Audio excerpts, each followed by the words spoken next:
Hola, ¿cómo están? Buenas noches, bienvenidas, bienvenidos a CNN Prime. Vamos de inmediato con los titulares de la jornada. Tras el anuncio de la ministra del Interior aquí en CNN Prime sobre el inicio de las reuniones para lograr un acuerdo transversal por la seguridad, la oposición pidió medidas concretas antes de sentarse a dialogar. En tanto, desde la Asociación Chilena de Municipalidades llamaron a generar una agenda con iniciativas medibles.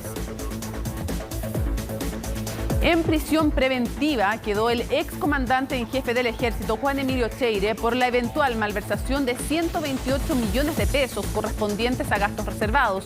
El general en retiro permanecerá recluido en el Batallón de Policía Militar de Peñalolén.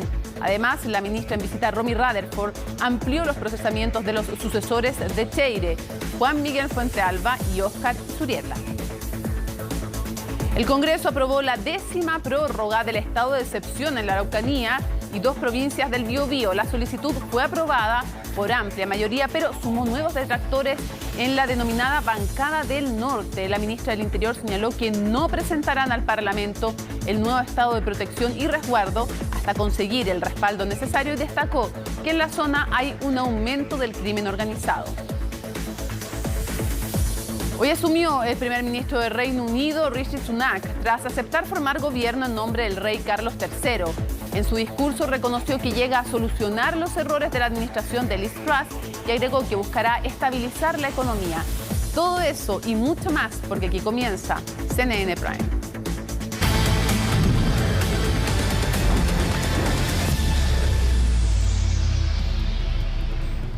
Bueno, ya ha habido harta polémica por la multa que se le fijó finalmente a un local en el barrio Lastarria por pintar su fachada que estaba con grafitis. Esto porque el inmueble pertenece a una zona típica. María Luisa Carrión nos explica todo esto. Esta es la vista aérea del local Red Puff ubicado en el barrio Lastarria, justo frente a la parte posterior del Cerro Santa Lucía, pero tenerla así le puede costar varios millones a sus dueños. Es que por pintar su fachada constantemente rayada con grafitis le cursaron una multa millonaria de, escuche bien, más de 6 millones de pesos. Nos parece muy insólito que nos han pasado una serie de partes y lo que más me llama más la atención es de que nos estén multando por pintar la fachada y la gente que raya no se les multe y si se los detienen, los largan afuera al tiro. Jaime es uno de los socios del local. Nos cuenta que tiene varias multas, 5 por modificaciones estructurales y 2 por pintar la fachada. Una de estas últimas es que está ahora apelando al juzgado de policía local que cursó 100 UTM de infracción por ser reincidente. Este local constantemente pinta su parte exterior porque no son una, sino varias las veces en que amanece con grafitis como sus vecinos. Aquí claramente no se aplicó el criterio para aplicar esta multa. Lo que se ha intentado y lo que se ha querido y se lleva haciendo hace mucho tiempo es embellecer el entorno, es mantener el local y los locales aledaños, los kioscos, las cajas de los semáforos en buen estado, con los colores que son los reglamentarios, los autorizados por el Departamento de Bienes Nacionales y de Fachadas y de Monumentos Nacionales. ¿Cuál es el problema? Es que el PAF está ubicado en una zona típica, declarada en 1996 principalmente por sus rasgos arquitectónicos, es decir, no es llegar y hacer modificaciones en sus edificios. Sin embargo, este locatario ya tenía el permiso del Consejo de Monumentos Nacionales desde mayo de 2021, tal como indica un comunicado de la entidad, donde se señala que las intervenciones autorizadas consistían en remodelación del local existente, incorporación de algunas adecuaciones y el cambio del color de la fachada. Hay distintos elementos que en el proceso han tenido observaciones tanto por parte de la Dirección de Obras como del Consejo de Monumentos. Efectivamente, hace poco tiempo lograron conseguir un primer permiso que es del Consejo de Monumentos y eso implica llevar ese y otros documentos como los planos que no habían sido entregados hasta el día de ayer hacia el municipio y esperamos que rápidamente se pueda también contar con ese permiso porque lo que queremos acá es recuperar nuestras fachadas. Es que el Consejo de Monumentos Nacionales señala que pese a tener su autorización, esto no exime al locatario de la necesidad de contar con los permisos de acuerdo a la Ley y Ordenanza General de Urbanismo y Construcciones, tal como indicaba el parte que le llegó a Jaime que establece las infracciones. Si no se regulara, las zonas típicas podrían tender a entrar, ¿cierto?, en un colapso y a ser deterioradas sistemáticamente.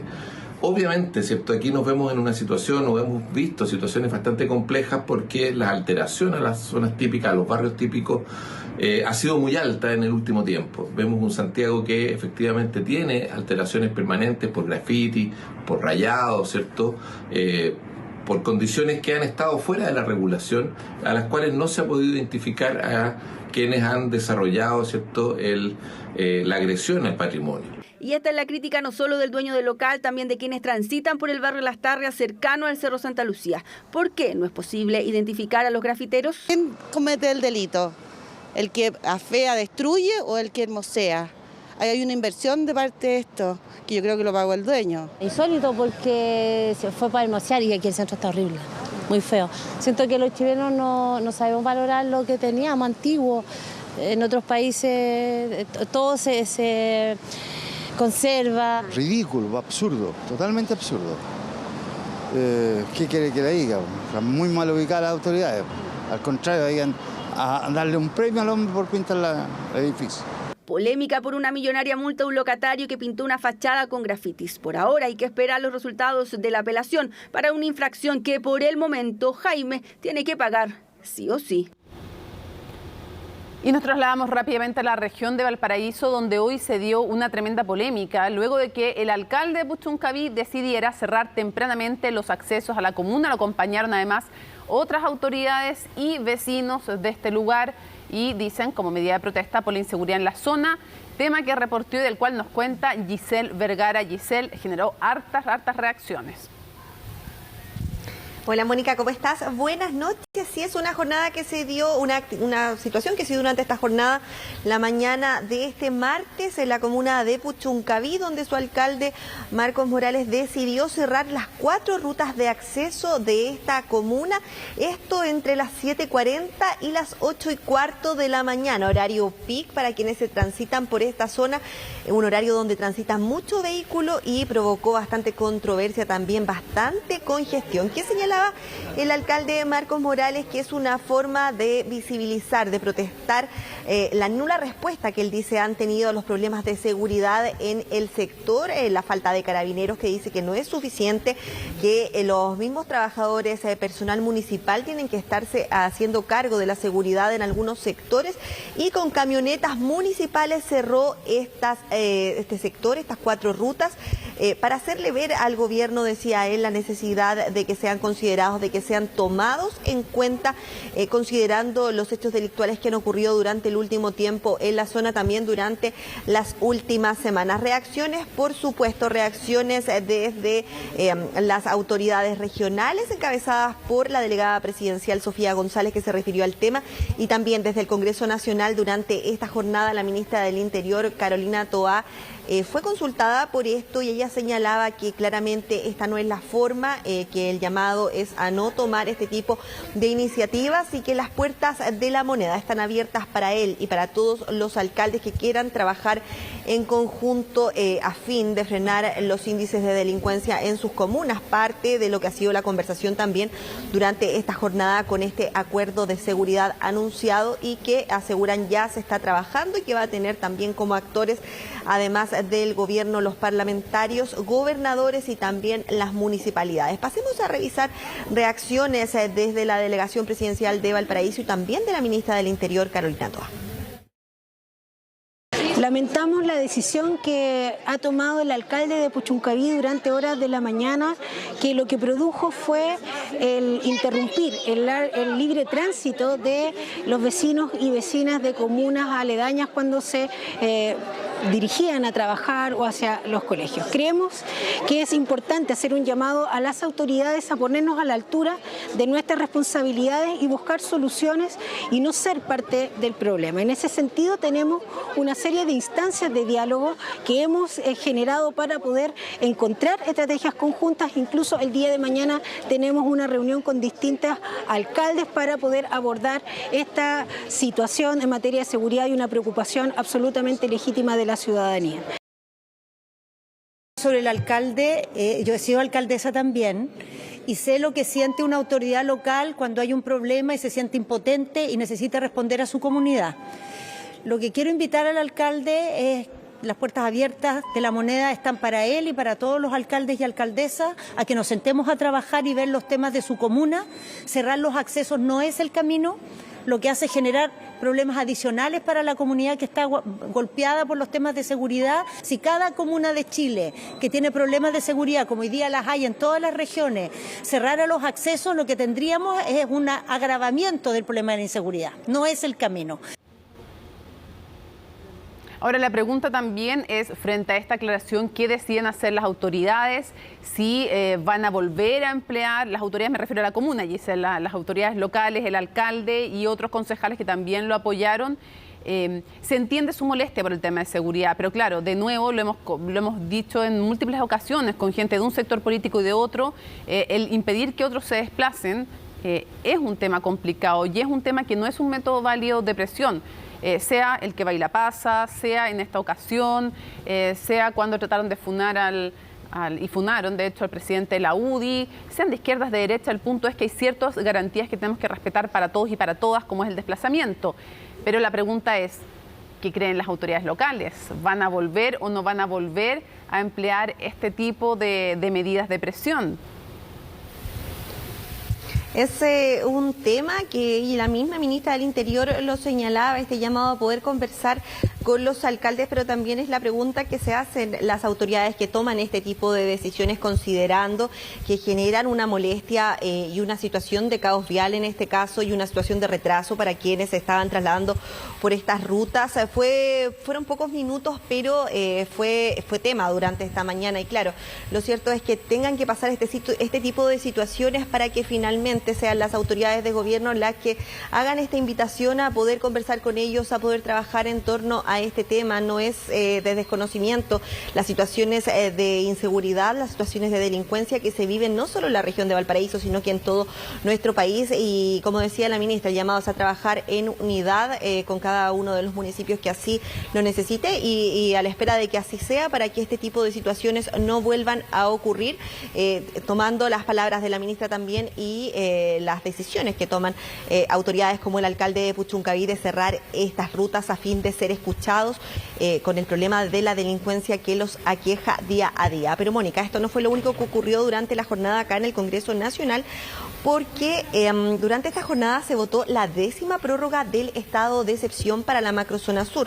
Una jornada que en primera instancia se desarrolló en la Cámara de Diputados con esta votación de la prórroga de estado de excepción por 15 días más, que fue aprobada por 113 votos a favor, 19 en contra y 4 abstenciones, y que se comentaba durante esta jornada que se sabía que en este plazo de 15 días no iba a ser posible poder tener mayores avances o poder haber presentado este proyecto de estado de protección y resguardo que había señalado la ministra del Interior, Carolina Toá, hace ya 2 semanas, la última vez que había llegado hasta el Congreso Nacional para poder solicitar la prórroga, la 9ª prórroga del estado de excepción. Durante la tarde también en el Senado se realizó lo propio, también fue aprobada esta prórroga, pero varias cosas, porque se le consultó a la ministra del Interior con respecto a cómo están los avances del estado de protección y resguardo de este proyecto que ella ya señalaba y ha seguido señalando que está en trámite prelegislativo, que se está conversando con las bancadas, con los diferentes sectores, porque la finalidad es tener un acuerdo completo desde todos los sectores para poder presentar este proyecto para que pueda entrar al Congreso y se pueda legislar en torno a ello. Ya señalaba y fue enfática en decir que mientras no haya un acuerdo transversal, este proyecto no se va a presentar. Vamos a ver si esto ocurre en las próximas 2 semanas o no, porque pasa rápido el tiempo y probablemente vamos a tener acá en el Congreso Nacional una nueva solicitud de prórroga de estado de excepción. Pasemos a revisar declaraciones de la ministra Carolina Toá específicamente con respecto a este tema. Queremos agradecer la votación que tuvimos en ambas cámaras. Quedó, digamos, planteado que en paralelo el Ejecutivo está buscando en un trabajo prelegislativo lograr un acuerdo con las distintas bancadas para tener un instrumento más eficaz, más adecuado a la situación que tenemos en la macrozona sur para declarar el estado de excepción. Hemos comprometido que este proyecto será presentado solamente si hay un acuerdo amplio en relación a él, porque no queremos que distraiga energía legislativa de los proyectos que ya están planteados, de los que tenemos que presentar, y en eso creo que las distintas opiniones que hemos recibido nos han dejado la impresión de que hay un terreno fértil, pero aún no la suficiente certeza como para ingresar el proyecto a tramitación. Se ha conversado desde el gobierno con distintos grupos, con distintas bancadas, también con distintos partidos con respecto a este proyecto de estado de protección y resguardo, que ya lo hemos contado en otras ocasiones, pero vale la pena seguir hablando del tema, que cambian los plazos. Hoy en día tenemos un estado de excepción, como lo conocemos, que tiene 15 días, que cada 15 días tiene que volver al Congreso para poder prorrogarse. Este estado de protección y resguardo tendría 60 días de vigencia, lo señalaba la ministra del Interior durante esta jornada. Es importante el plazo de tiempo. ¿Por qué? Porque se puede revisar de mejor manera cómo está funcionando el instrumento y también se puede permitir que las fuerzas que estén a cargo de la seguridad puedan realizar de mejor manera las estrategias que se tengan planteadas para brindar seguridad a la zona donde se establece este estado de protección y resguardo, este proyecto de poder finalmente presentarse acá en el Congreso, de poder legislarse y poder utilizarse. Quien también se refirió a este proyecto de estado de excepción y a la votación de esta jornada fue la ministra de las Express, Analía Uriarte. Pasemos a revisar sus declaraciones.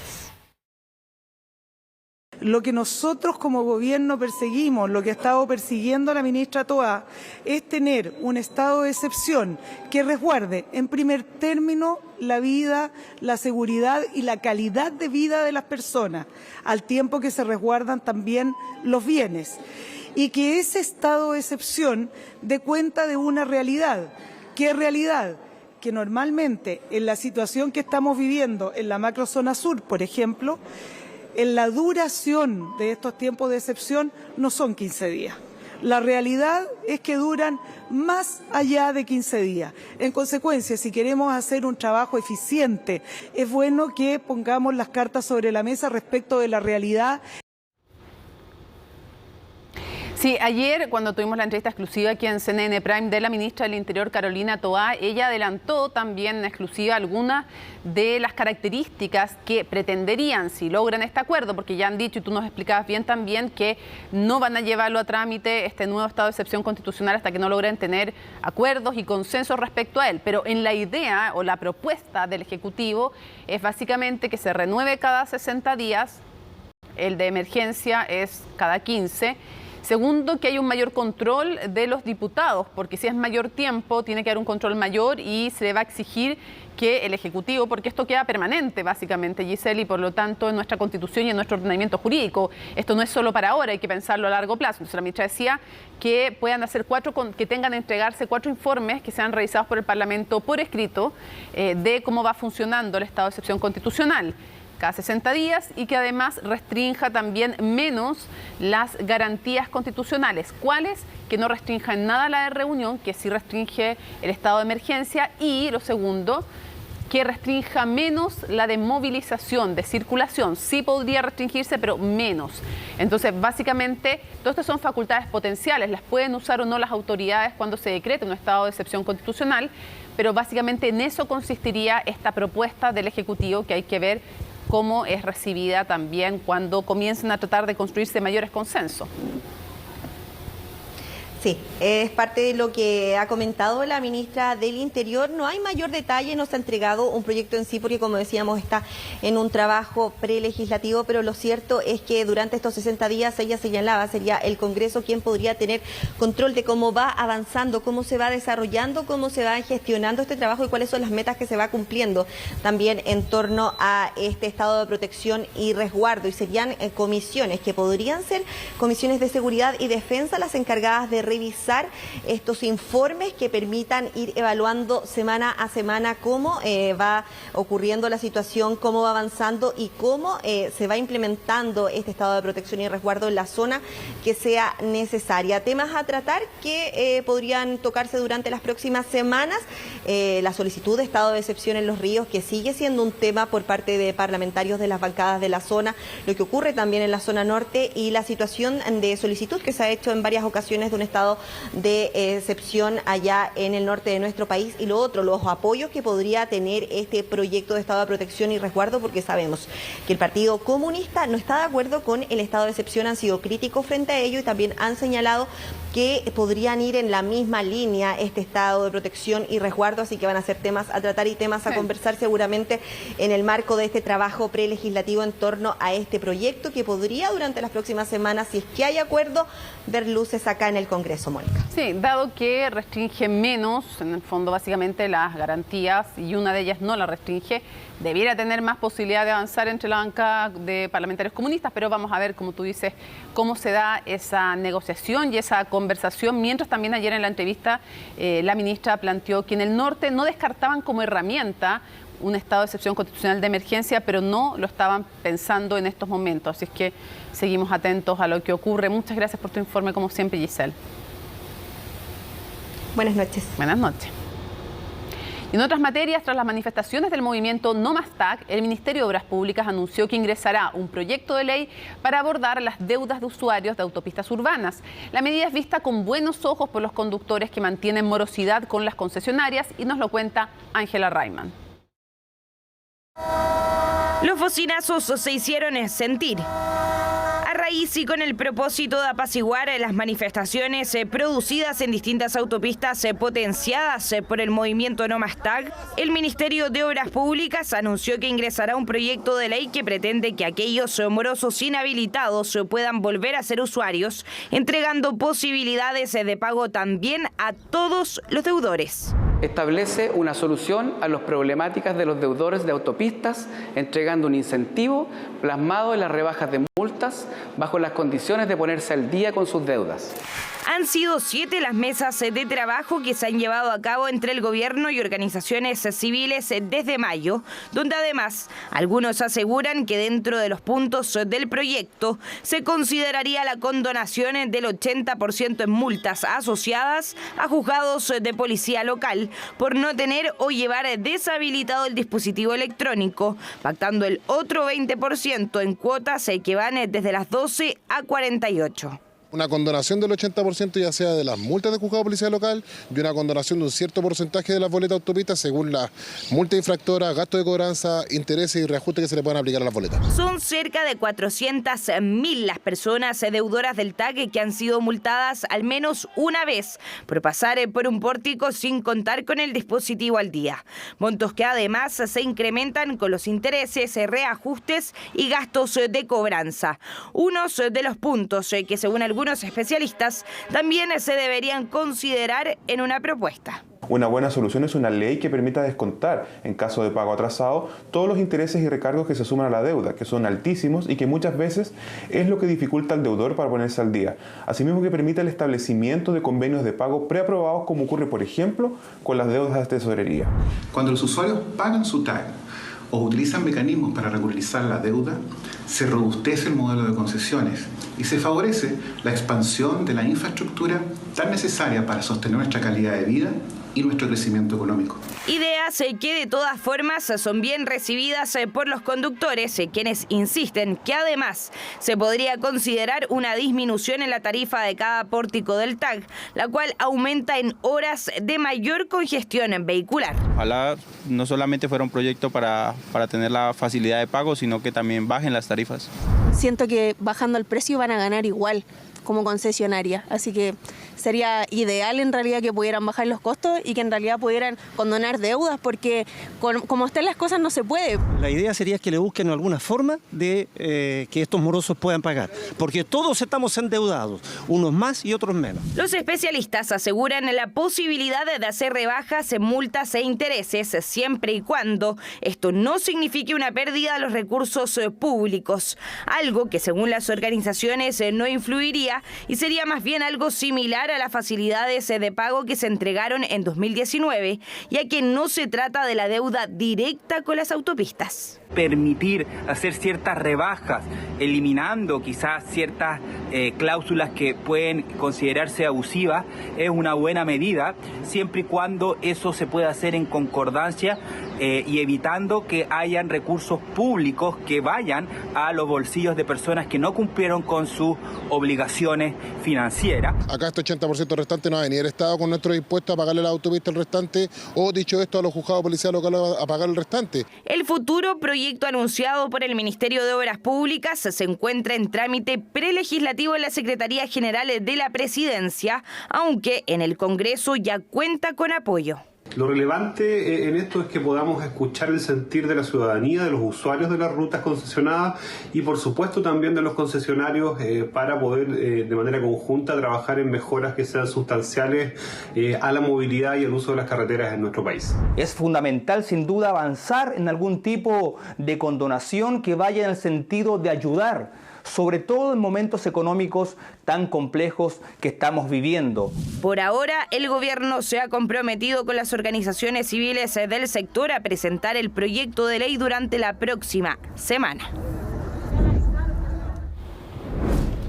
Es una de las noticias de la jornada. Nos acompaña Raúl Gamboni, que además es un periodista destacadísimo. Ahora tenemos el honor de tenerte en CNN Chile, pero has investigado temas del ejército, temas judiciales, temas de derechos humanos durante muchísimo tiempo, y el tema del escándalo por corrupción al interior del ejército lo llevas reporteando desde el comienzo. Raúl, buenas noches. Hola, buenas noches. Gracias por la bienvenida. Bueno, Mónica, esencialmente lo que ocurrió hoy fue el procesamiento de uno de los pocos comandantes en jefe que ha tenido el ejército que no estaba procesado. Ahora es procesado por malversación de caudales públicos que habrían ocurrido, según la investigación de la ministra Romy Rutherford, entre el año 2006 y el 2018, por un total cercano a los 128 millones de pesos. Estos eran gastos reservados que se tienen que utilizar solo en lo que es labores de inteligencia. Sin embargo, se utilizaron para otro tipo de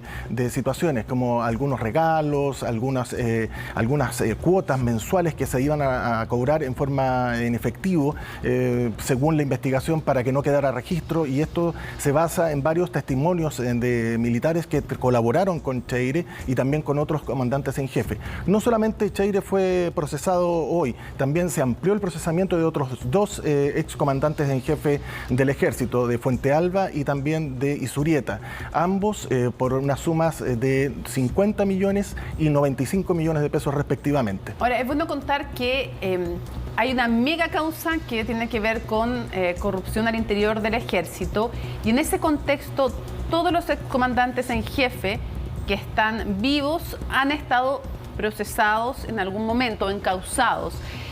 Pero hay que destacar, en todo caso, que Martínez se le revocó, así que está en una situación distinta en estos momentos respecto de eso. Pero es una mega causa que tiene más de una arista. Una es gastos reservados. Así es una investigación que surge, recordemos, por una publicación del The Clinic que se da a conocer en forma pública el 2015, y de ahí inicia el ministro Astudillo la investigación como integrante de la Corte Marcial, porque recordemos que hay integrantes civiles de la Corte Marcial que ve casos que tienen relación con Fuerzas Armadas, de corrupción o de otro tipo de delito militar. Y ahí él, después de 2 años, le da el paso a la ministra Rutherford, siguiendo esta causa que fue conocida como el Milico Gate. Cerca de más de 30 aristas, diría yo, que hay en este momento. Hay algunas que son muy conocidas, como los viajes, los pasajes de las agencias de turismo, digamos, que entregaban estos valores inflados, y parece que se retrocedían, se recuperaba una plata después y se revendían. En fin, hay una irregularidad que ha llevado a procesamiento justamente a Oviedo, a Fuente Alba y a Isurieta. Y ahora a Cheire por los gastos reservados, que es otra arista. También, si hacemos memoria, el caso de Milico Gate comienza por servicios no prestados, digamos. Se hacían boletas falsificadas sobre servicios de mecánica primero, y también de algunos servicios de computación. Y esas son las diferentes aristas que se han abierto, que se asuman más de 30. Ahora, también es interesante contar qué significa la figura del excomandante Juan Emilio Cheire, Raúl, porque obviamente que cualquier excomandante tiene un rol súper importante, pero él además, es bueno contar quién es, el llamado general del Nunca Más, pero además alguien que respecto de derechos humanos tiene una condena en primera instancia. Contemos un poquito de él. Sí, mira, Juan Emilio Cheire fue comandante en jefe del ejército entre el 2002 y el 2006. El 2004 es precisamente cuando hace este escrito donde hace el nunca más, esta como asumir lo que habían sido las violaciones a los derechos humanos por parte del ejército y que había que tratar de hacer un nunca más. Es el primer reconocimiento institucional que hace el ejército en torno a la situación vivida durante la dictadura. Esa es como la importancia política del después que sale él. Antes de salir en su mandato hay dos hechos también que marcan con hechos lamentables de su administración, que fue la tragedia de Antuco. Recordemos que ahí murieron 44 conscriptos y un suboficial, y también la muerte de 3 personas en la Antártida, que también es un accidente que enlutó al ejército durante este mando. Y en lo del Antuco hubo mucha crítica en el sentido que, aunque él no era claramente quien dirigía operativamente, pero la forma en que se tomaron las decisiones, lo poco equipados que estaban esos jóvenes que ahí murieron, generó una tremenda polémica. Y también qué pasaba con la responsabilidad de mando. Hubo incluso críticas al gobierno en la época por no pedirle la renuncia a Juan Emilio Cheire, y muchos decían es que es un comandante en jefe que hizo lo del nunca más, que tuvo creo que fue agregado militar en España, ¿no? Sí, sí. Entonces ahí también tuvo vinculaciones con el mundo de la exconcertación, ha tratado de hacer un giro en las temáticas de derechos recordemos, humanos. Mónica, que también después de salir del ejército, él tiene una participación en la vida civil bastante destacada, director del Centro de Estudios de la Universidad Católica, claro. Fue consejero del CERVEL y llegó a ser también presidente del CERVEL. Y ahí hubo una situación mediática con el caso Lieberman, que es un pequeño de 2 años. Contemos un poquito de eso, porque dentro de los temas, este tema que estamos viendo hoy día tiene que ver con temas de eventuales, porque hasta que no sea condenado, por eso hablo de eventuales, hechos de corrupción de los cuales se le imputan. Ese es un tema. Pero él ya tiene una sentencia, ya ha tenido toda una relación con el tema de derechos humanos. En lo positivo, esta carta del nunca más. Pero tiene 2 hechos que tú, que lo has reporteado a lo largo de tu historia periodística, me gustaría que nos contaras. Uno, ¿qué es el caso Lieberman, este tema de esta guaguita? Y segundo, ¿por qué y de qué está condenado en primera instancia? Bueno, el caso Lieberman se trata de un bebé de 2 años que era de un matrimonio argentino-mexicana que fue asesinado en La Serena el año 73 y sobrevivió este bebé. Este bebé, por orden de Ariosto Labóstopol, que era el comandante del regimiento Arica de La Serena, cuyo ayudante era justamente Cheire, le encomendó a Cheire que rescatara a este niño y lo llevara a un convento. Y ahí estuvo durante 3 meses hasta que finalmente la familia argentina lo recuperó y lo llevó al país trasandino. Lieberman siempre quiso enfrentar a Cheire y finalmente lo hizo mediáticamente en un canal de televisión. En TVN, en el programa El Informante, donde se produjo este enfrentamiento. Luego de eso no ocurrió absolutamente nada con respecto a judicial. Él nunca fue investigado por este hecho. Hasta el día de hoy no ha habido ninguna causa que le afecte a él. O sea que tampoco podemos hablar por ese hecho, tampoco podemos hablar de absolución, sino que no hay ninguna investigación, no hay registro de una investigación en torno a ese hecho. Ahora, él decía, Raúl, en ese momento, en esa entrevista, cuando se confronta con Lieberman, él dijo que su explicación, que Lieberman le dice que no le creía, es que él no tenía idea de quiénes eran sus padres y que solo trató de ayudar y de, en el fondo, salvar esta guagua. O sea, era eso como su defensa mediática. Sí, efectivamente, pero hay una condena la que tú decías. ¿Qué pasa con eso? Hay una condena por torturas, perdón, no condena, es un procesamiento por torturas, 20 prisioneros en La Serena que habrían sido víctimas de tortura. Hay un procesamiento en primera instancia por el ministro Vicente Ormazábal, que está justamente radicado en La Serena. Y el otro es la causa conocida como la Caravana de la Muerte, episodio La Serena, donde hay 15 homicidios en los cuales a él se le acusó y se le condenó en primera instancia por por el ministro Mario Carroza como encubridor a 3 años y 1 día. Esa situación se está viendo ahora en las apelaciones. Una parte, que es la defensa, obviamente quiere absolver de los cargos al general Cheire, y la parte querellante lo que busca es que se incremente la participación a autor o cómplice. Claro, y él ha dicho que era joven, él ha dicho también que no sabía, que en el caso de tortura ha dicho que nunca escuchó nada, en el otro caso también dice que era inocente, que no tenía mando, que era joven. En el fondo estoy diciendo parte de lo que han sido sus defensas cuando ha llegado a hablar de aquel tema. Entonces, en derechos humanos ya tenemos claro, está la condena, el procesamiento, condena en primera instancia, no está firme, procesamiento, y el caso Lieberman, que nunca se ha investigado, más allá de otras acusaciones que se han hablado, pero que nunca han llegado a tribunales.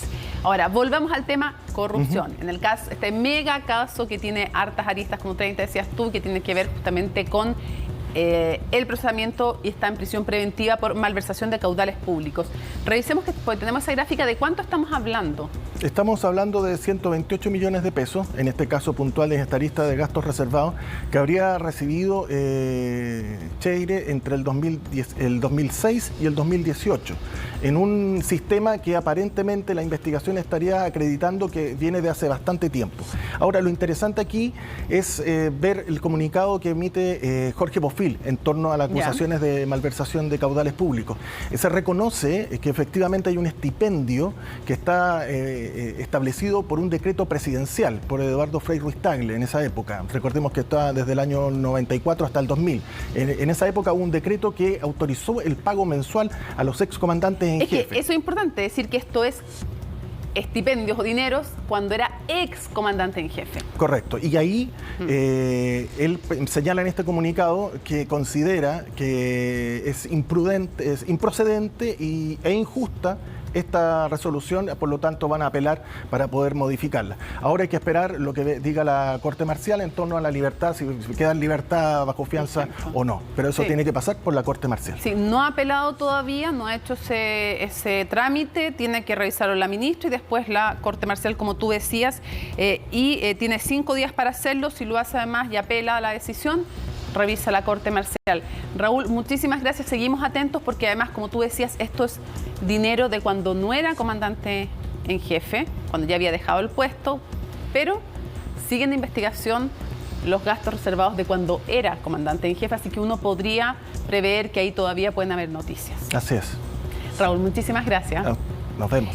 Te invito de todas maneras a ti y también a quienes nos están viendo que revisemos la siguiente nota, porque ayer estuvo con nosotros la ministra del Interior, aquí en exclusiva, en CNN Prime, y ella habló y dijo y anunció aquí en nuestro noticiero que iba a convocar a un acuerdo nacional, transversal, que iba a invitar a representantes de cada uno de los partidos políticos. Un representante les va a pedir por el Senado, otro por la Cámara de Diputados, para un acuerdo en que se tomaran todas las ideas legislativas, las iniciativas, las mociones, se priorizaran en conjunto, se vieran cuáles habían acuerdo y se avanzara también en otras medidas legislativas, fundamentalmente con municipalidades, con los gobernadores. ¿Qué reacciones han habido? Han sido distintas dependiendo del signo político. De todo ello nos cuenta en su nota Valentina Nieto.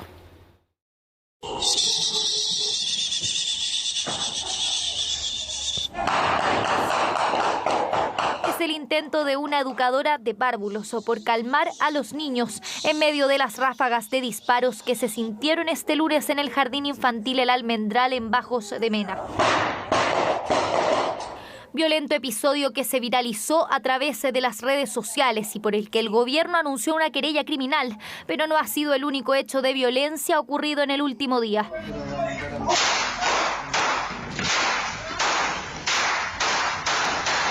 Solo horas después ocurría esta balacera, esta vez en la comuna de Coronel, en la región del Biobío, que dejó a un adolescente de 16 años en riesgo vital. Delitos violentos que en el último año han aumentado un 50% a nivel nacional.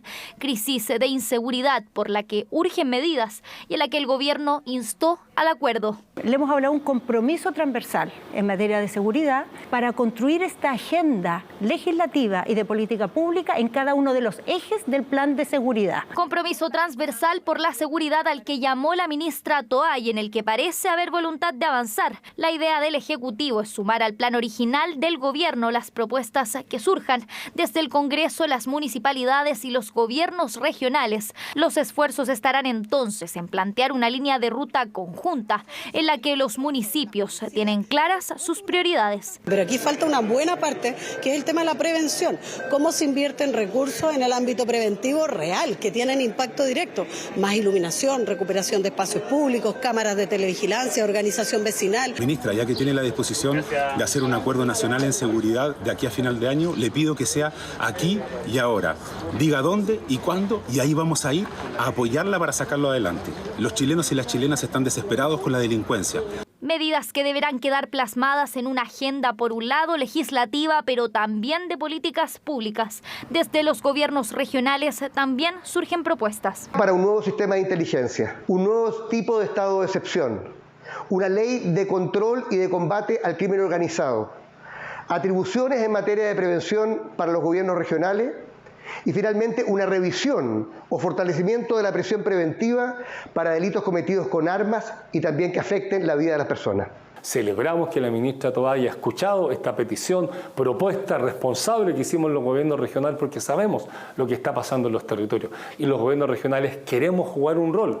Creo que en materia de prevención es evidente que podemos hacer cosas, pero también en otras iniciativas que podemos ir identificando. Pero el rol que jugará el Congreso será crucial. Ahí el trabajo estará enfocado en negociar una lista transversal de prioridades entre el oficialismo y la oposición. En Renovación Nacional acusan al gobierno de no dar urgencia a proyectos como la ley antiterrorista y la ley de daño al transporte público.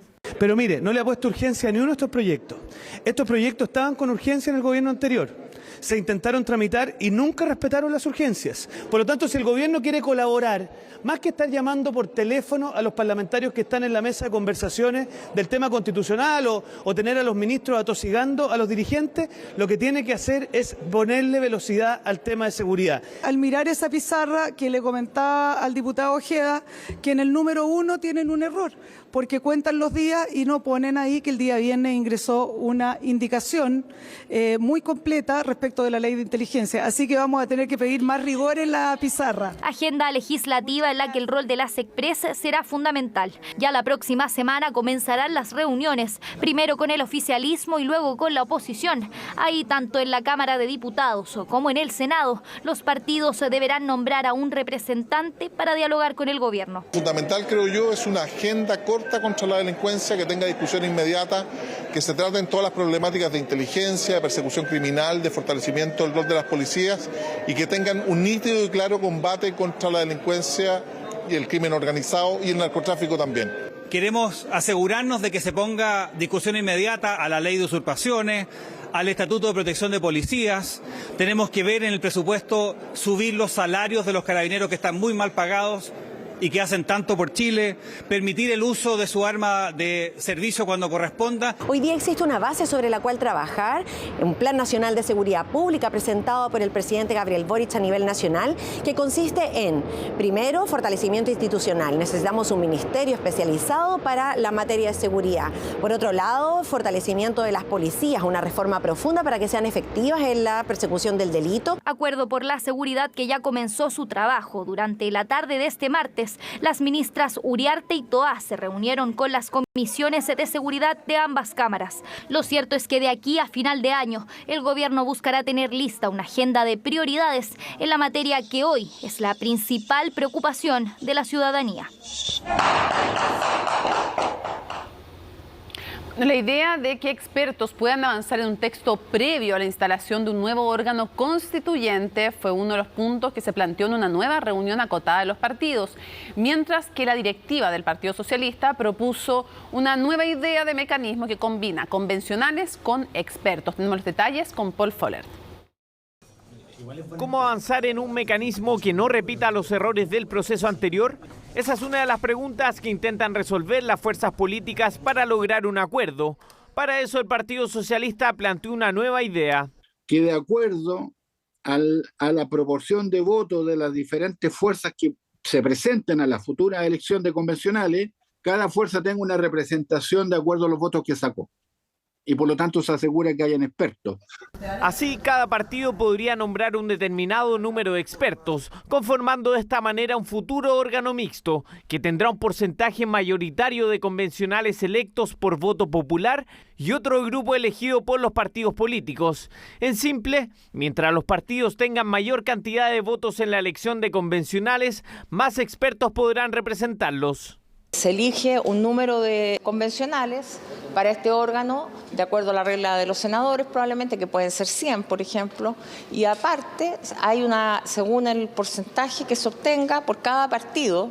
Por ejemplo, si un partido elige el 10%, tendría un 10% de expertos, que también es una nómina que ya está confeccionada antes. Nosotros estamos partidarios de un órgano mucho más acotado. Nosotros siempre hemos hablado de 50, ¿no? A nosotros nos gusta ese número. Más allá del número de integrantes, todo parece indicar que el nuevo proceso tendrá una mayor participación de expertos. Al menos así lo plantearon quienes participaron de la reunión multilateral de los partidos, donde se abordó la posibilidad de que abogados y especialistas puedan avanzar en un texto previo a la formación del nuevo órgano. También una instancia preliminar de expertos que ayuden desde el punto de vista de preparar el camino para el trabajo de un futuro órgano democrático, a lo mejor presentar un anteproyecto. Que habiendo avanzado en las bases, que ya están sobre la mesa, que habiendo avanzado ya, yo creo que esta semana vamos a tener acuerdo respecto de cuál va a ser el órgano que las va a ser exigibles, nosotros estábamos mucho más abiertos a avanzar en un órgano 100% electo, pero que tenga un diseño totalmente distinto al del proceso anterior. Por eso, antes de definir el mecanismo, podría quedar zanjado primero el árbitro. Si en los últimos días sonaba con fuerza la Corte Suprema o el Congreso para ser los encargados de hacer cumplir los bordes, en la reunión de este martes surgió una nueva posibilidad. Si bien la Corte Suprema hoy para nosotros es una garantía de profesionalismo, de neutralidad, también podría hacerlo un comité técnico. O las ventajas y desventajas de que exista un órgano más bien externo, autónomo, pero con ciertas características políticas y jurídicas que permita establecer un resguardo adecuado, como sería una comisión ad hoc, una comisión de admisión. Pero no hemos llegado a un acuerdo respecto de quién va a ser el árbitro, por lo tanto todas las opciones siguen abiertas y esperemos que ese tema en particular lo podamos cerrar mañana. Las conversaciones entre las fuerzas políticas tuvieron avances este martes. Sin embargo, quienes participan de las conversaciones estiman que un acuerdo final sobre el proceso no se firmaría antes de la primera semana de noviembre. Profundicemos en este tema. Nuevamente se aprobó en el Congreso la extensión del estado de excepción constitucional para la macrozona sur, un estado de excepción constitucional de emergencia. La medida fue renovada en medio de las conversaciones entre el gobierno y los parlamentarios para crear un nuevo y llamado así, estado de protección y resguardo. ¿De qué se trata? Belén Saldías nos cuenta. Por 10ª vez consecutiva se aprobó en el Congreso la prórroga del estado de excepción constitucional, una extensión de 15 días más que se da en medio de las críticas a la medida que rige desde mayo pasado. Los cuestionamientos comenzaron en la Cámara de Diputados, sin embargo, ahí la medida se aprobó con 113 votos a favor, 19 en contra y 4 abstenciones. No vemos un diseño claro, una política de Estado que nos permita resolver los temas de seguridad sin requerir del estado de excepción, pese a que desde iniciado el gobierno nos hemos mostrado en disposición a discutir todas las alternativas que permitan dotar al Estado de más y mejores herramientas. Esta herramienta u otra nueva, que se llame de otra manera y tenga elementos distintos, es solo una herramienta de contención. Creo que es necesario que dejemos el análisis de la situación y pasemos a la ejecución. Desde hace un par de semanas, el Ministerio del Interior ha manifestado la intención de crear un nuevo mecanismo para aplicar en la macrozona sur. Entre los cambios que se plantean es un plazo de vigencia de 60 días y una menor restricción de garantías constitucionales. Pese a que ya se ha realizado trabajo prelegislativo, aún existen parlamentarios con dudas respecto del nuevo mecanismo. Los estados de excepción tienen por objetivo precisamente limitar garantías constitucionales. Por lo tanto, le queremos decir desde ya al gobierno, desde la bancada de la UDI, que si la nueva figura de esta opción que plantean restringe o lo hace más laxo, no va a contar con los votos de la bancada de la UDI. No hay un diálogo. Yo represento lo que es Arauco y no he tenido ninguna conversación, así tampoco mis colegas del Distrito 21. Y por lo tanto el diálogo no solo tiene que ser en Araucanía, sino también en Arauco y Biobío. Hemos tenido una muy buena reunión con la ministra Interior en términos de avanzar en un nuevo proceso. Vamos a trabajar con ella, pero bueno, en el caso de nosotros de la Araucanía lo vamos a hacer independiente de estar o no en el gobierno. En el Senado la discusión fue similar. Diversos cuestionamientos a la medida que rigen 2 provincias de la región del Biobío y 2 en la Araucanía. De todas formas, el apoyo estuvo. 35 votos a favor, 1 en contra y 2 abstenciones. En esta instancia, el llamado de los parlamentarios fue principalmente a mejorar los trabajos investigativos relacionados a los hechos de violencia que se registran en la macrozona sur. Al renovar este estado de excepción constitucional, nosotros pedimos una vez más al Ministerio Público, pedimos al Ministerio del Interior que sea muy ágil, muy dinámico en presentar las querellas y sobre todo en pedir diligencia ante el Ministerio Público. También al Ministerio Público para encontrar a los responsables. Estamos todavía en un momento bastante complejo, entonces no es el momento de cejar, no es el momento ni de darse por vencido, ni de rajar vestiduras, ni nada por el estilo.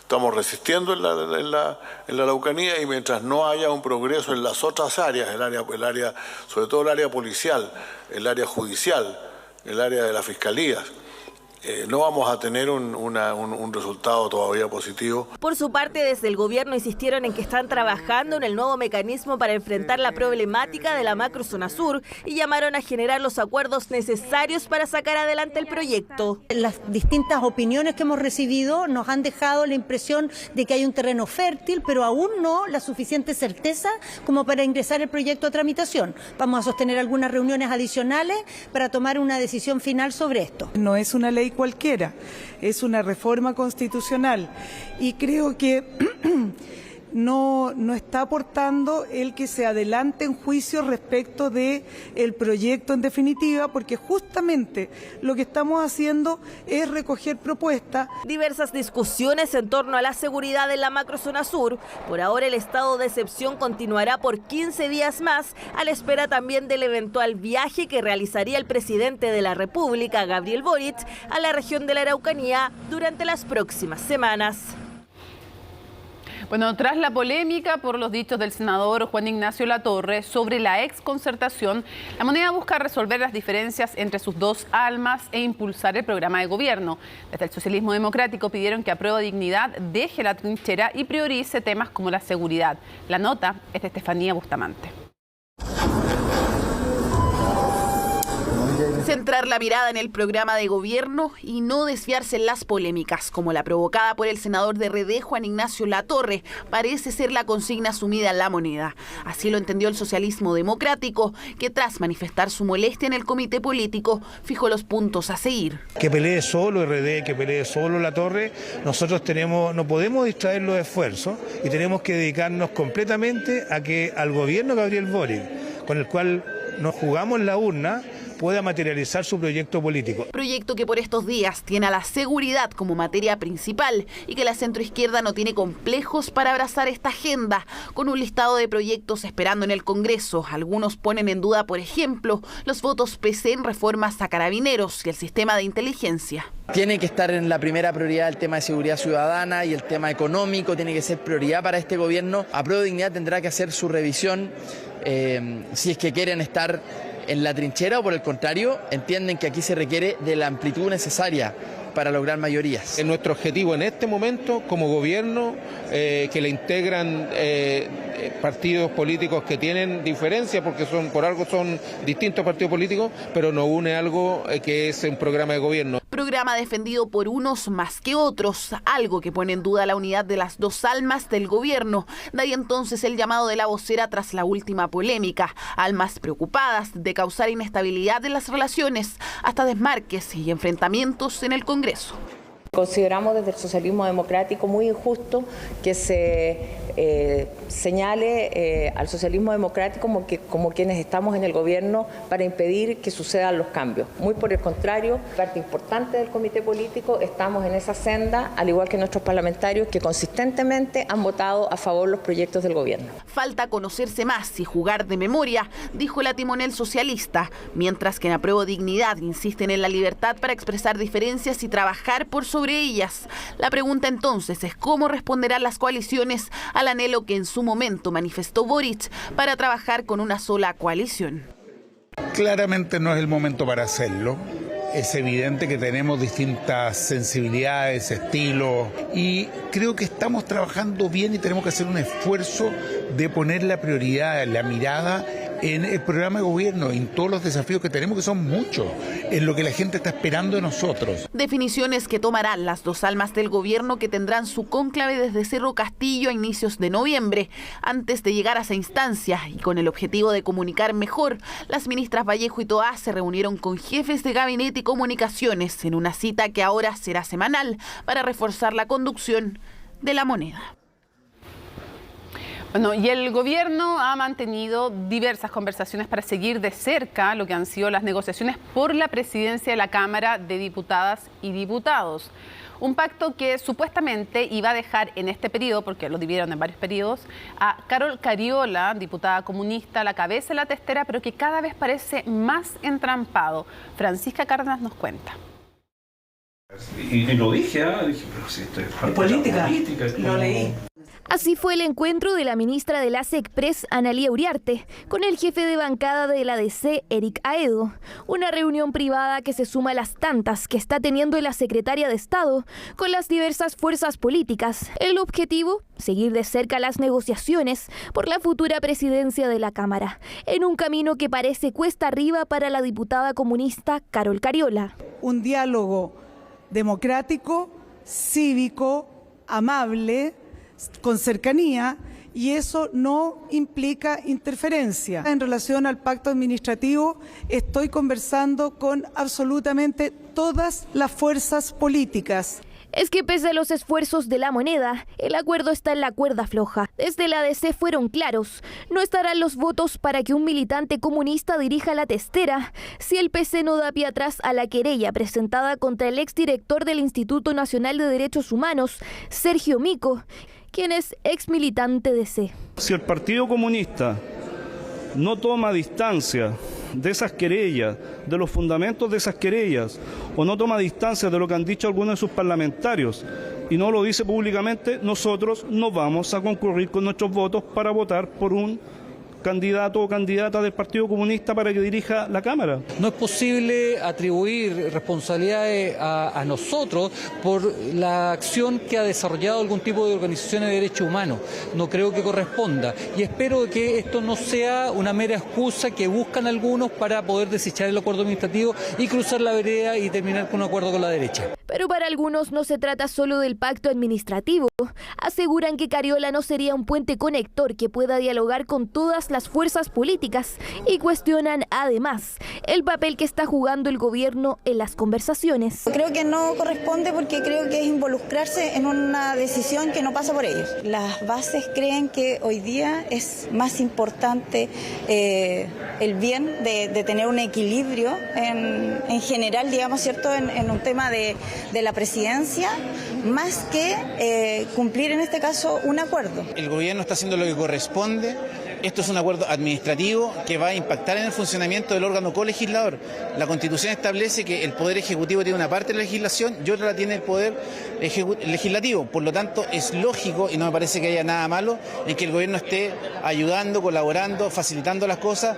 Desde el Ejecutivo aclararon que el objetivo no es intervenir, aunque reconocen que independiente del acuerdo que se adopte, este tendrá repercusiones en la agenda legislativa del gobierno. Un acuerdo que, según la misma diputada Cariola, todavía sigue en pie. Yo me imagino que la derecha tiene su estrategia sin lugar a duda y están en su derecho a tratar de buscar la conducción de la mesa de la Cámara. Y hay un acuerdo administrativo que al menos hasta ahora se mantiene vigente, a menos de que alguna fuerza política de manera formal defina romperlo. Creo que lo que se está haciendo es condicionar un acuerdo administrativo con elementos que no tienen que ver necesariamente con el acuerdo. Si algo se llega a quebrar es precisamente porque no se lograron poner de acuerdo la fuerza del oficialismo con aquellas fuerzas que no eran oficialistas, pero que se sintieron menoscabados o sintieron que no se cumplieron algunas condiciones mínimas. Por lo tanto, la mesa puede presidirla a alguien que no sea precisamente de Chile Vamos. Al complejo panorama de Cariola se suma además la moción de censura aprobada en contra de la diputada de RD, Consuelo Veloso, quien presidía la Comisión de Agricultura. La misma diputada Veloso advirtió previamente al diputado René Alinco que si se aprobaba esto sería un quiebre de todo el acuerdo administrativo El diputado fue uno de los primeros en descartar su apoyo a Cariola. Esta censura era del todo injusta, desproporcionada y con un interés más bien de que su sector tomara la presidencia. Si llegara la derecha a presidir la Cámara de Diputados y Diputadas con un voto del Partido de la Gente, con un voto del diputado Alinco, yo creo que estarían traicionando a sus propias bases y estarían causando un daño que es superior. Yo espero que rectifiquen. Un panorama complejo y de incertidumbre para la futura presidencia de la Cámara, donde el PDG y parlamentarios como René Alinco han sido claves en las negociaciones. Este miércoles, en tanto, se deberá hacer oficial la renuncia del diputado Raúl Soto, lo que abrirá paso a nuevas elecciones. Bueno, vamos a conversar de inmediato porque hay hartos temas para conversar con el exministro secretario general de Gobiernos, el ex vocero, Jaime Belolio. Muchísimas gracias por acompañarnos. Exdiputado también. Claro, muchos ex. ¿Cómo estás, Mónica? Bueno, y quién sabe si futuros. Eso no lo sabemos todavía.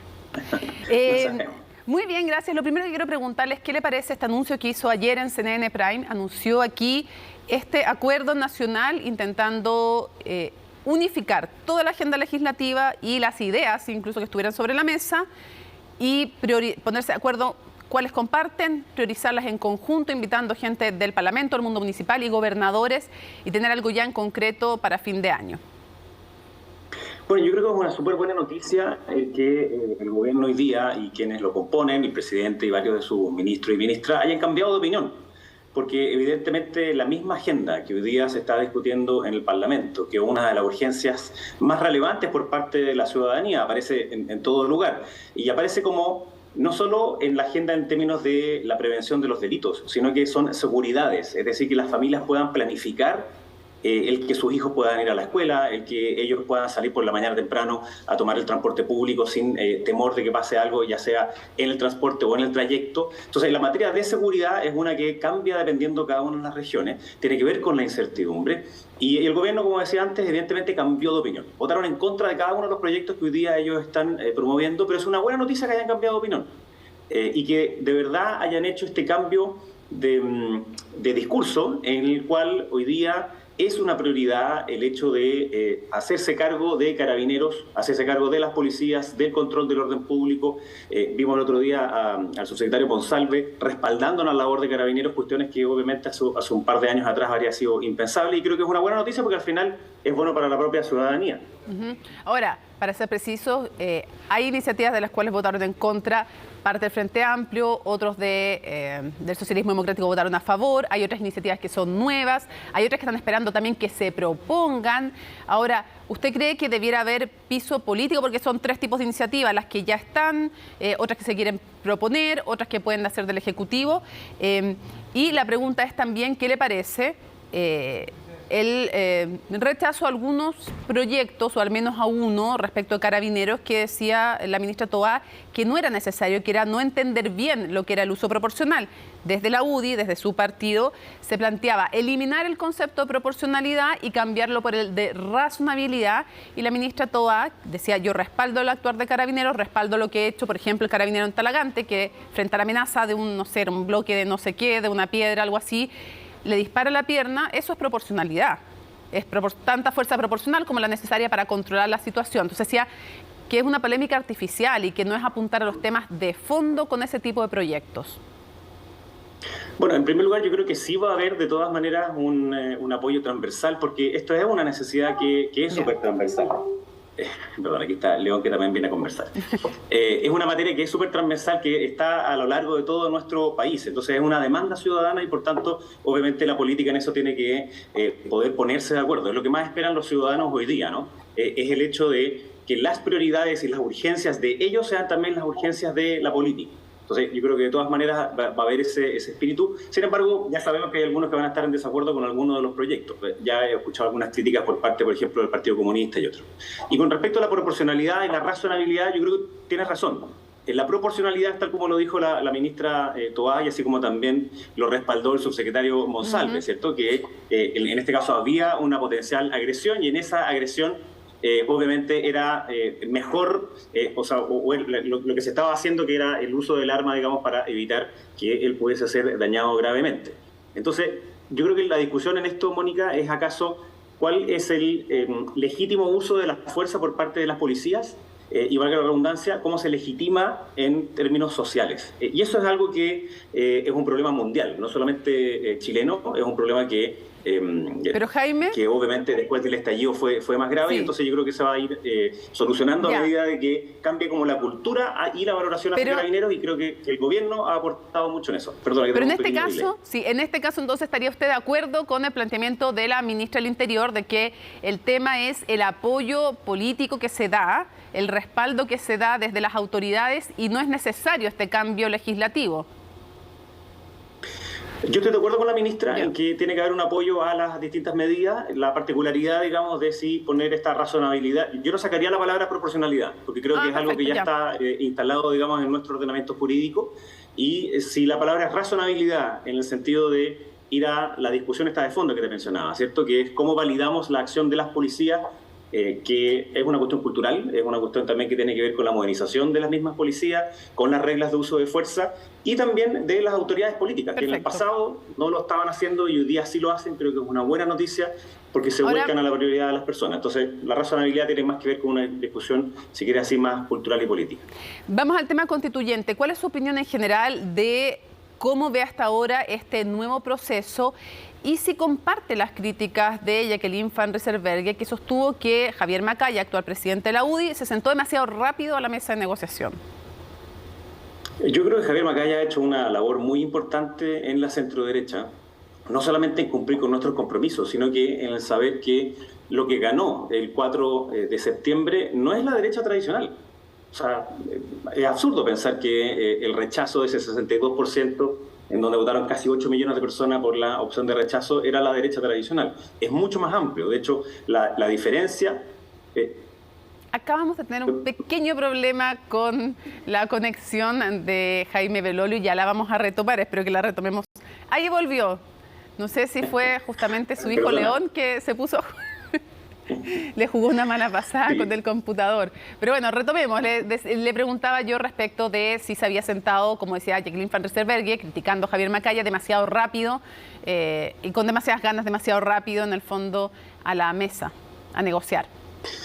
No, yo decía que yo creo que Javier Macaya ha jugado un rol muy importante dentro de la centroderecha, porque primero era cumplir nuestra palabra, segundo, ese 62% no es un voto de la derecha tradicional, evidentemente, es una cuestión súper transversal, parte de la centroizquierda, parte de personas moderadas que antes no votaban, fueron a votar y se manifestaron por la mayor incertidumbre que generaba la propuesta constitucional. Sin embargo, el tema de hacer un nuevo pacto social no se ha agotado, no terminó con el rechazo de la propuesta en sí. Lo que sí ocurre es que hay urgencias de hoy, la seguridad, las listas de espera en materia de salud, el costo de la vida, el trabajo como fuente de reducción de incertidumbre, que son claves a hacerse cargo por parte de la política, pero en simultáneo. Tiene que también estar esta otra mirada que es más de largo plazo, que es cómo generamos este nuevo pacto social. Entonces yo creo que en eso lo que ha hecho Javier Macaya, lo que ha hecho Chile Vamos, ha sido correcto. Hay que sentarse a la mesa a negociar, sentarse a discutir. Nunca en una democracia el diálogo va a ser algo negativo, justo al contrario, porque además, como decimos acá, hay una cuestión de un nuevo pacto social para convivir juntos, y eso creo que todavía no está resuelto.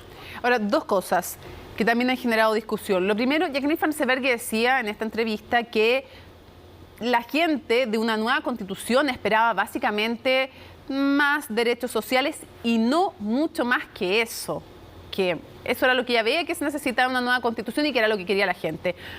Primero, ¿usted cree efectivamente que la gente de una nueva constitución solo espera algunos derechos sociales más y no mucho más que eso? Y segundo, ¿cree que es bueno, le da legitimidad o le da estabilidad, como dijo Javier Macaya, que esa nueva constitución la firmara el actual presidente Gabriel Boric? Mira, con respecto a lo primero, obviamente, quizás la parte más cercana a la ciudadanía tiene que ver con los derechos sociales. Eso es indudable. Sin embargo, para que esos derechos sociales se logren, tú necesitas una distribución del poder que genere cooperación. Es decir, instituciones que funcionen de manera que el derecho social no solamente quede en el papel, sino que sea algo que realmente va a ocurrir. Esto es algo que quizás fue como la mejor educación cívica que nunca habíamos tenido, ¿no? En donde las personas hoy día, no lo dicen con estas palabras, pero se dan cuenta de que algo son las urgencias de hoy, las políticas públicas, y otras son las aspiraciones que son de más largo plazo, que tienen que estar contenidas en una constitución. Y yo creo que no son solamente los derechos sociales, sino que, como decía, la distribución del poder, el hecho de la identidad nacional, de los distintos poderes que juegan un rol muy relevante en fortalecer la democracia y que suma esta idea de nación de convivir juntos. Y lo de la firma, ¿cree que le da más estabilidad que lo firme esta Constitución del presidente Gabriel Boric? No, en ese sentido yo creo que la estabilidad viene dada por la legitimidad democrática de un plebiscito de salida que apruebe, ojalá con la mayor participación posible. Ahora, obviamente, si eso ocurre ahora, y lo que uno espera es que ocurra durante este gobierno, y sea firmado por el presidente Boric, por supuesto que yo creo que también es una buena noticia. Ahora, para ir cerrando, usted hace algún tiempo, hace algunos meses, cuando conversamos aquí en CNN Prime, dijo que lo mejor del gobierno era el presidente Gabriel Boric. Quiero saber si mantiene esa impresión y cómo ha visto usted, que fue además compañero de bancada, compañero en la radio también, del expresidente, ¿cómo ha visto al presidente en estos meses? Bueno, me retaron esa vez cuando dije eso, pero... ¿Quién lo retó? Cuente. ¿Quién lo retó? porque lo sigo creyendo, así que lo vuelvo a sostener. Efectivamente, yo creo que el presidente ha estado además a la altura de bastantes desafíos. Obviamente que estoy en desacuerdo con muchas cosas que han ocurrido, por ejemplo, cuando fue en el viaje a Estados Unidos, algunas de las frases que obviamente no me interpretan para nada, y algunas de las políticas que están impulsando el gobierno tampoco me gustan, pero creo que el presidente ha hecho una buena labor en entender que post plebiscito había que... No, se nos pegó, internet no nos quiere nada, nada hoy día.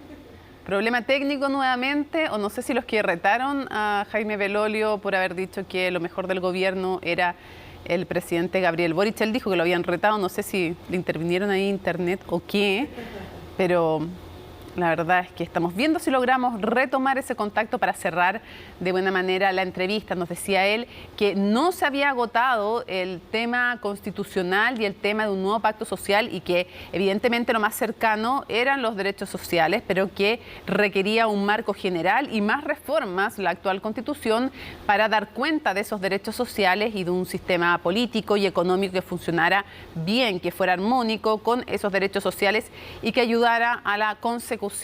Les cuento que tuvo un problema técnico y no podemos retomar el contacto, así que vamos a ir a la siguiente nota, pero nos quedamos entonces con quien nos decía que seguía pensando lo mismo del presidente Gabriel Boric, a pesar de que tenía hartas críticas respecto de políticas también y actuaciones. Más adelante, por supuesto que lo vamos a tener a Jaime Belolio en el estudio para poder cerrar este y abordar otros nuevos temas.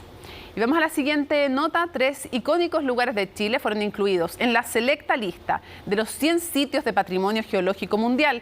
El desierto de Atacama y la Patagonia son los entornos que nos entregan estos entornos naturales, este patrimonio increíble que tenemos. ¿Cuál es el valor y la importancia, además científica? María Jesús Cardemil nos cuenta. Oasis naturales, postales de Chile y ecosistemas claves para enfrentar la crisis climática. Estamos hablando de Torres del Paine, los geysers del Tatio y el Salar de Yamará, lugares que ahora fueron reconocidos por contar la historia evolutiva del planeta. Los tres muestran aspectos geológicos diferentes y muy relevantes en el país, ya sea con la formación de cordilleras, con la actividad volcánica y actividad geotermal, con el calor al interior de la Tierra y con evidencia de que todavía existe en nuestro país de cómo se habría formado la vida hace millones de años atrás. La Unión Internacional de Ciencias Geológicas recibió 181 postulaciones provenientes de 56 países para ser consideradas en este ranking.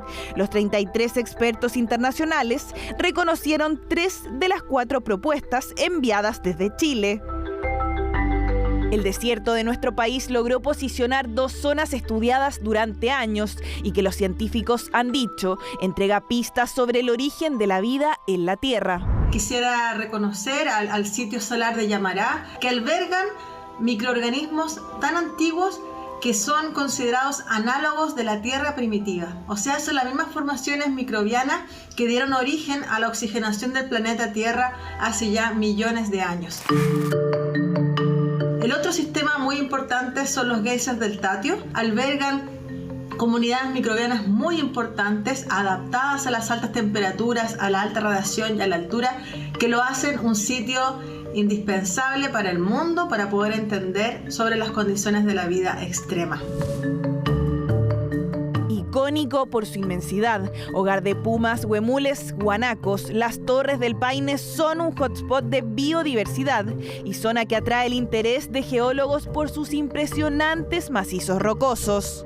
Nos cuentan la historia de cómo se forman un tipo de formación de cadenas montañosas. Y esto es a través de la incorporación de magma. En la geología estudiamos, entre muchas otras cosas, ¿no es cierto?, la formación de las montañas, la evolución de las rocas que conforman la corteza terrestre. Datos sobre minerales, ciclos hidrológicos, composición y evolución de la Tierra. El patrimonio geológico es un aliado para comprender el comportamiento de los ciclos naturales y sensibilizarnos sobre la importancia de cuidar nuestro entorno. La geología es responsable de la formación de estos lugares, de su evolución, pero a la vez reconocer un lugar en el cual es posible educar, potenciar actividad turística. Reconocimiento al territorio nacional y que también incluyó a otros nominados como el bosque petrificado de la isla Lesbos en Grecia, el glaciar Perito Moreno en Argentina y el Gran Cañón en Estados Unidos.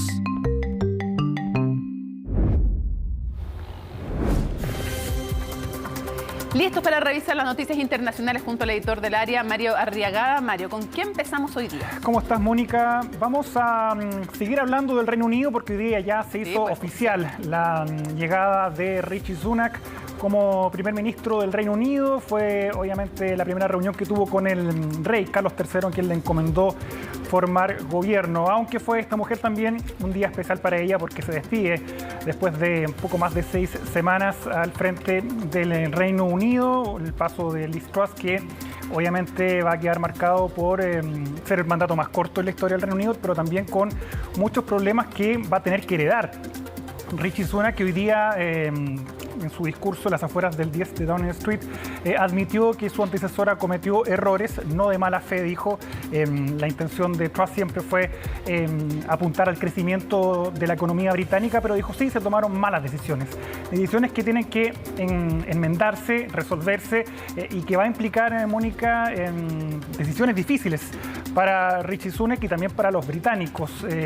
No va a tener, yo creo, una luna de miel el actual primer ministro, tampoco la tuvo Liz Truss. No, ni de sucralosa, nada. Pero ¿sabes qué? Yo encontré, no sé qué piensas tú, pero yo encontré que obviamente esa alabanza a Liz Truss, por un lado era como para unificar a este fragmentado partido conservador o al menos ganarse algunas cosas, porque además él es visto como el que le dio el beso de Judas a Boris Johnson. Claro. Entonces, y por otro lado, también para decir, oye, la cosa está súper difícil, en el fondo yo asumo en condiciones muy complejas, no fue como puro... Claro, como ponerse el parche ante la herida. Yo encuentro, digo. Sí, pero no está fuera de la realidad. O sea, va a tener que aplicar alzas de impuestos, recortes en el gasto público, en fin, varias medidas que son muy poco populares y se viene el invierno próximamente en Europa con las cuentas de la luz, de la energía en general por las nubes. Veamos el día entonces de Rishi Sunak, primer día como primer ministro entonces del Reino Unido. Había cruzado esta puerta en varias ocasiones como secretario de Finanzas, pero este martes fue distinto. Rishi Sunak ingresó al 10 de Downing Street como el primer ministro más joven en 200 años de historia británica, el primero de ascendencia india y religión hindú, y también como uno de los mandatarios más ricos en ocupar el cargo. Pero todo esto será una anécdota si este político de 42 años no logra superar el escenario de caos económico que vive su país, en gran parte responsabilidad de su antecesora. Se cometieron algunos errores, no nacidos de la mala voluntad ni de las malas intenciones. Y he sido elegido como líder de mi partido y su primer ministro, en parte, para corregirlos. Por lo mismo, el paso de Liz Truss como primera ministra fue breve, terminando este martes su mandato con la renuncia presentada al rey Carlos III. Estoy más convencida que nunca de que tenemos que ser audaces y afrontar los retos que tenemos. Como escribió el filósofo romano Séneca, no es porque las cosas sean difíciles que no nos atrevemos, es porque no nos atrevemos que son difíciles. Acto seguido, el monarca británico se estrenó en la función de encargar el gobierno a un Sunak que sabe que no tendrá luna de miel. La inflación sigue descontrolada, la libra por el suelo y los precios de la energía por las nubes, cuando el invierno ya se aproxima. A esto se suma la crisis política al interior del Partido Conservador, donde hay sectores que aún no le perdonan haber renunciado como ministro de Boris Johnson, precipitando su caída. Pondré la estabilidad económica y la confianza en el centro de la agenda de este gobierno. Esto significa que se tomarán decisiones difíciles. Educado en Oxford e hijo de padres indios, Rishi Sunak hizo gran parte de su carrera trabajando en el sector privado como banquero. Muchos aún recuerdan declaraciones como estas, en las que refleja su educación en círculos exclusivos del Reino Unido. Tengo amigos aristócratas, amigos clase alta, amigos clase trabajadora. Bueno, no de clase trabajadora. En su paso en el gobierno acumuló más de una polémica, como su participación en una de las fiestas del primer ministro y el escándalo sobre la tributación de su esposa, Akshata Murthy, como domiciliada en el extranjero. De todas formas, la ciudadanía es optimista. En realidad es competente, es capaz, ha demostrado su capacidad en los negocios. Creo que ha sido un canciller decente, independientemente de que se esté de acuerdo con lo que se decidió hacer o no. Creo que probablemente hará un trabajo razonable, tiene experiencia y supongo que tomará la decisión correcta. Bueno, uno espera que tome la decisión correcta. Creo que es el mejor de los malos en todas las circunstancias. Si es el mejor de los malos para los conservadores o el mejor de los malos en todos los políticos, no lo sé. Expectativas mesuradas por su llegada al poder entre los británicos, mientras en India le desean lo mejor al flamante primer ministro y miran con atención lo que puede hacer en un Reino Unido convulsionado. Ahí estaba la nota entonces de Tomás Marín contando el día de Rishi Sunak, el primero de un gobierno, claro, de un gobierno que va a ser muy, muy complejo. Sí, y te iba a decir que tiene, entre otras, como yayitas, el tema de que su señora, lo que mencionaba en la nota, Tomás, puso domicilio en el extranjero y hay una, dicen algunos, elusión de impuestos, no evasión, pero elusión. Y hay otros temas también impositivos de su esposa, siendo tremendamente millonarios ambos. Siempre es incorrecto eludir o evadir impuestos. En algunos lados solo evadir es delito y eludir no. Pero ya, más allá de la definición técnica, políticamente esto va a ser complejo, porque si tienen que subir cargas tributarias, si tienen que recortar gasto fiscal, esto te aseguro que va a volver a ser polémica y ya está siendo polémica ahora. Se lo han recordado en varios momentos de su carrera y va a volver a ser tema. Sí, mañana debería a la Cámara de los Comunes, los miércoles siempre hay sesión, debería entonces presentarse ante los laboristas que también tienen ahí los dientes afilados porque quieren sí o sí elecciones generales, así que no le van a pasar ninguna quizás a Rishi Sunak. Que se cambie todo el Parlamento y que se vuelva a elegir primer ministro, claro, que logre conformar nuevas mayorías. Sí, y en cuanto a su gabinete lo mantuvo casi todo, hizo algunos cambios, pero mantuvo al que ya había elegido el Liz Truss, el más importante, Mónica, en este momento el ministro de Hacienda, el ministro de Finanzas del Reino Unido, que sigue siendo Jeremy Hunt, que el lunes tiene que presentar entonces este plan de recuperación económica que es muy claro, muy importante. Mónica, vamos a otra información que tiene que ver con la guerra de Ucrania, o en realidad con las tensiones entre Estados Unidos y Rusia, y que tiene como víctima a esta deportista Brittney Griner, esta basquetbolista estrella, campeona olímpica, campeona mundial, que recordemos fue detenida una semana antes de que comenzara la guerra en Ucrania.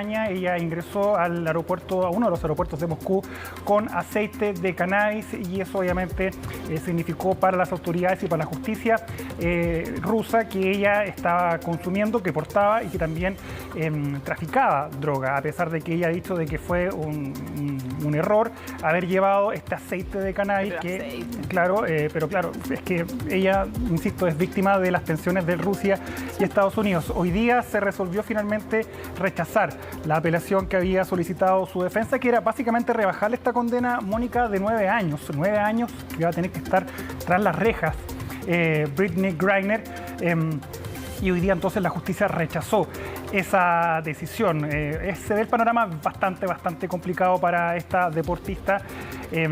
a pesar de que el propio presidente Joe Biden ha exigido su liberación a Rusia. E incluso, Mónica, tú sabes que también ha puesto sobre la mesa un intercambio de prisioneros. Víctor Bout, por ejemplo, que es el más conocido, el mercader de la muerte, un traficante de armas ruso que está detenido en Estados Unidos. Él habría sido o fue puesto por Estados Unidos como moneda de cambio por Brittney Griner, pero Rusia habría solicitado otros prisioneros y ahí Estados Unidos creo que habría dicho que no. Lo cierto es que está bien compleja la situación, Mónica, para ella y también en el campo de batalla, porque los enfrentamientos continúan, sobre todo en Gerson, y hoy día el presidente Joe Biden se refirió a esto que te decía yo, esta supuesta bomba sucia que Rusia acusa a Ucrania que va a utilizar para acusar, obviamente, a Rusia de escalar el conflicto. ¿Qué es lo que dijo el presidente de Estados Unidos? Bueno, respondió ahí a Vladimir Putin respecto al uso de armas nucleares. Hoy he dedicado mucho tiempo a hablar sobre Ucrania. Permítanme decir que Rusia cometería un error increíblemente grave si utiliza un arma nuclear táctica. No te garantizo que sea una operación de falsa bandera todavía. No lo sé. Pero sería un error muy, muy grave.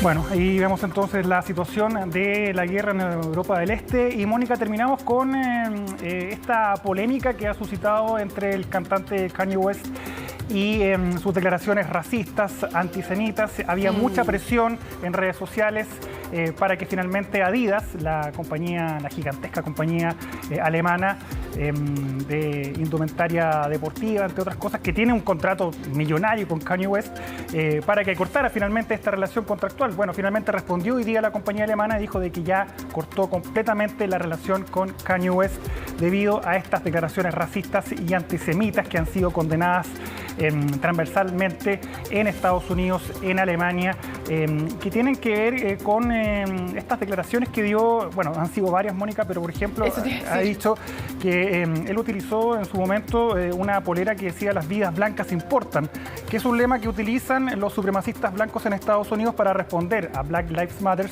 que es "las vidas negras importan", y que son este movimiento antirracista que hay en Estados Unidos. No se entiende cómo un personaje como Kanye West, que es afroamericano, estén obviamente utilizando este tipo de indumentarias. Sobre todo por cuando se ponen la camiseta, y cuando estuvimos ya en la cobertura desde justamente la plaza, Black Lives Matter, no están diciendo que las blancas no importen, lo que están relevando es que claramente un afroamericano ha sido mucho más víctima de racismo y de dificultades a lo largo de su vida, y de eso hay cientos de cifras en concreto, pero desde el otro lado lo que se intenta los supremacistas blancos es decir, en verdad ya hemos llegado a un extremo tal de cuidado con los afroamericanos que nos están perjudicando a nosotros, lo cual ninguna cifra concreta lo respalda. Claro, y respecto a eso también tuvo palabras para George Floyd, diciendo de que él no había muerto asfixiado por la acción de la policía, sino que había muerto por drogadicción. Eso también lo llevó a que la familia de Floyd lo demandara por $250 millones a Kanye West, que ya fue retirado de Instagram, ya fue retirado de Twitter por estos comentarios antisemitas, criticando la presencia de judíos en las altas esferas de Estados Unidos. En el lobby judío, claro, dicho él. Sí. Y eso finalmente generó una presión con Adidas, que finalmente decidió entonces cortar este contrato, Mónica. Hoy día a la baja todas las acciones de la empresa alemana. Fíjate que según la BBC, Adidas podría tener una pérdida neta de unos $250 millones al año por el contrato millonario que tenía con Kanye West, que es un músico millonario, así mucho, no solamente se dedica a la música, tiene ropa, tiene otros negocios, pero claro, le afecta más a Adidas esta decisión que al propio Kanye West. Mira, estamos viendo, Mónica, lo que producen las palabras de Kanye West, una protesta de supremacistas blancos en Estados Unidos diciendo que Kanye tiene razón. Y eso es el sobre temor finalmente. Judíos, claro, tiene razón sobre los judíos. Claro, ese finalmente los efectos que tiene una persona que tiene millones de seguidores, que musicalmente yo no puedo decir nada contra Kanye West. Es un genio como productor, como músico, y obviamente tiene millones de seguidores que él dice estas palabras y esto obviamente alienta a movimientos como el que veíamos, esta protesta de fascistas, neonazis estadounidenses apoyando entonces las declaraciones de Kanye West, que además es muy cercano a Donald Trump, o fue muy cercano, fue candidato a la presidencia de Estados Unidos. Claro, en fin. y le ponían honk. Si él está, if he's right, o sea, si toca la bocina, si le encuentra razón, por eso lo graban arriba de esa pasarela. Sí, arriba de esa pasarela. En el fondo, para que los autos abajo tocaran la bocina, se encontraban que tenía razón en sus dichos contra los judíos. Así es muy, muy escandalosa la vida de Kanye West, el ex esposo entonces de Kim Kardashian, que también genera recursos, ganancias por la ropa que vende Kim Kardashian. Por lo menos eso continúa a pesar de que se divorciaron. Bueno. Mónica. Qué pena que le provoque daños a Díaz, me parece una decisión ética. Luchar contra el racismo y el antisemitismo. Qué pena que le provoque pérdidas a Díaz y no a él. Bueno, a él alguna, pero... Bueno, se va a recuperar a Díaz. No, sí, claramente, pero digo desde el punto de vista ético, qué pena que no sea el que comete la falta el más perjudicado. Sí, pero en fin. Pero bueno. Ya. Muchas gracias. Mónica, cuídate. Nos vamos a la pausa en CNN Prime y al regreso en el deporte, por supuesto que vamos a estar con la previa de la semifinal entre Universidad de Chile y la Unión Española. Volvemos con eso y mucho. Bueno, en el estadio de Huachipato se va a jugar la semifinal de ida entre la U y Unión Española. Los azules vienen mejorando su nivel en la cancha, pero aún así no logran superar las polémicas. De todo ello nos cuenta Federico Molina. Semana de idas y vueltas para la semifinal entre Universidad de Chile y Unión Española. De la quinta a la octava, de Valparaíso a Talcahuano, fue trasladado el encuentro. Entradas disponibles y polémicas por los precios, previa del partido que hasta el momento para la U se movía desde el plano administrativo, pero... ¿Qué pasa ahora, Matías? ¡Siempre pasa algo! A eso de las 8 de la mañana se presenta en la sexta comisaría de Recoleta un hombre que señala haber sido víctima de agresión y amenazas por parte de una persona en la comuna de Peñalolén. La agresión habría sido realizada durante la noche de ayer en un centro de eventos en la comuna de Peñalolén, mientras la víctima se desempeñaba como guardia de seguridad. Los antecedentes fueron entregados al Ministerio Público para la investigación que se desarrollará. El volante azul Pablo Aranguis protagonizó una pelea durante la madrugada del lunes, la cual dejó a un guardia de seguridad herido. La decisión del técnico no citarlo para el duelo ante los hispanos. Él reconoce que tuvo una discusión fuerte con una persona y que sí me lamento el no poder contar con él, porque obviamente el club está tratando de ayudándolo desde la parte legal para salir lo antes posible de esto. El día de ayer tuve una conversación profunda con los jugadores, en la cual no podemos permitirnos esto. Previa de la llave que podría llevar a la U a una nueva final de la Copa Chile. Que pasemos a ser candidato o no candidato, creo que era impensado, que a lo mejor hace un mes que tú me hicieras esta pregunta. Y yo hoy día voy partido a partido, mi discurso no va a cambiar, como tú dices, hemos logrado de alguna manera estar muy cerca de salvar del descenso, pero lamentablemente matemáticamente no lo estamos y eso conlleva todavía tener una responsabilidad grande y el partido de mañana lo vamos a enfocar con mucha responsabilidad, como lo hemos hecho todos. Para el encuentro en el Estadio Cap, los azules no podrán contar con Emanuel Ojeda por la expulsión en el duelo contra la UC. En su reemplazo entraría Felipe Seymour en el centro del campo. Unión Española, por su parte, no viene atravesando un buen momento. Desde la llegada de Gustavo Canales, el equipo ha tenido un rendimiento de solo un 33%. Si bien los resultados en el campeonato nacional no han sido lo que queríamos, el equipo muestra evolución desde el punto de vista del juego y yo estoy con esa sensación rara, ¿no? De no poder sumar en el campeonato nacional como nos hubiese gustado, pero sí con la tranquilidad de saber para dónde vamos. Décimos en el campeonato, los hispanos tienen la oportunidad de salvar el semestre levantando la Copa Chile y quedándose con el Chile 4 de la Copa Libertadores del 2023. Sabiendo que estamos ante una situación límite, porque las semifinales o cualquier tipo de instancia que te lleve a una final te va va a ser así, ¿no? De estar en los detalles y de tener un equipo muy lúcido y muy claro de lo que quiere y para dónde va. No es algo sencillo cambiar el chip, porque perdimos hace muy poquito, pero sí que ya tenemos la cabeza puesta acá. A las 18 horas y en Talcahuano se jugará la primera parte de esta llave que definirá al rival de Magallanes en la final de esta edición de la Copa Chile.